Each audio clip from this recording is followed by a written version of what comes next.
It was not the coronavirus pandemic that killed George Floyd.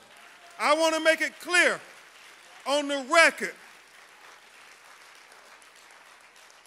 Will Packard, it was that other pandemic that we're far too familiar with in America, that pandemic of racism and discrimination that killed George Floyd. It was just amazing. Everywhere you go and see people, how they cling to him.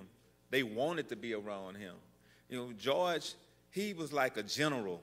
Every day he walks outside, it'd be a line of people, like just like when we came in, wanting to greet him and wanted to have fun with him. Because when you spoke to George, they felt like they was the president, because that's how he made you feel. Wow. He was powerful, man. He had a way with words. He could always make you ready to jump and go all the time. We want justice for George. He's going to get it. He's going to get it. Didn't have much, but we had a house full of love. And I mean, I appreciate the love of everyone in here in the state of Minneapolis. Y'all adopted my brother and showed him so much love. And we feel that love in your city and thankfully everybody and plus around the world. It's a beautiful thing, this great love we're receiving. And George Floyd is receiving, because he would love it.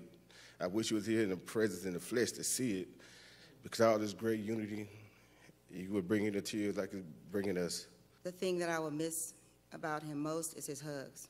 Like, he was this great big giant, and when he would wrap his arms around you, you would just feel like, you know, you were, everything could just go away. Any problems you had, any concerns you had would go away.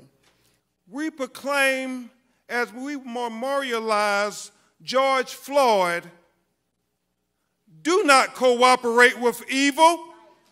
Protest against evil.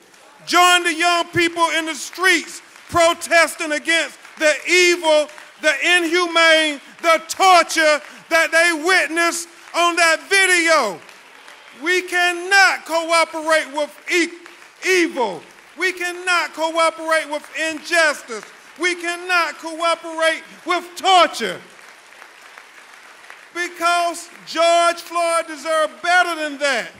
Even blacks that were broke through, you kept your knee on that neck. Yeah. Michael Jordan won all of these championships, and you kept digging for mess because you got to put a knee on our neck.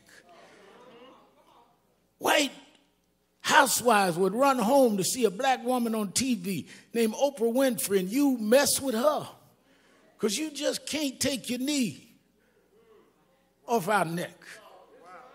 Man comes out of a single-parent home, educates himself, and rises up and becomes the president of the United States. And you ask him for his birth certificate, because you can't take your knee off our neck. The reason why we're marching all over the world is we were like George. We couldn't breathe, not because there was something wrong with our lungs, but you wouldn't take your knee off our neck. We don't want no favors. Just get up off of us, and we can be and do whatever we can be.